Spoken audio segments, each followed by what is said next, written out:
Hello hi नमस्कार जय Jagannath good morning xerox blog channel को आपको स्वागत। तो दर्शक बंधु आज आम के कौन जगह बादीदंड प्रतियोगिता होगा अच्छे आपको जनईदेवी। तो ता पूर्व आज तारीख है आम कि 13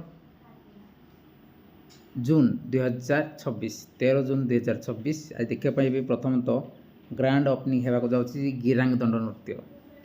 गिरांग दंड नृत्य ओपनिंग करुँची कि आज नुआ हाथ सहित बादीदंड प्रतियोगिता हे गिरांग ग्राम आपण मैंने जी एंजय करके आसबे। ग्रांड ओपनिंग गिरांग दंड नृत्य स्थान है गिरांग से नुआ हाथ सहित बादीदंड प्रतियोगिता।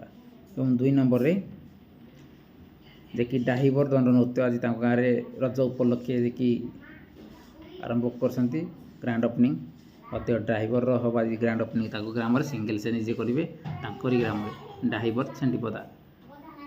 एवं 3 नंबर गोटे आउ गोटे अपडेट आपको लेकिन आसी कि आमर बजरंगी चित्रालय खजुरिया कटा हिंदोल आज तार ग्रांड ओपनिंग होगा जाऊँगी आपण अंचल ग्रांड ओपनिंग खजुरिया कटा बजरंगी चित्रालय स्थान है खजुरिया कटा हिंदोल। तो आपण मैंने जी एंजय करके आसबे से भी आप सुलभ दर जेकोसी जिनस किणवे 20% ऑफर आपको मिल पार जे कि खजुरिया कटा हिंदोल आपण मैंने जातु एंजय करके आसबे से कि सुलभ दर सब जिन मिल जाव दंड सामान कि चित्रालय जिनस जेकोसी जिनस खोजे आपने 20% ऑफर रज उत्सव ऑफर एवं जे कि ग्रांड ओपनिंग ऑफर 20% ऑफ आपण मैंने जातु जेकोसी जिनस किणवे 20% ऑफर मिल। जय जगन्नाथ।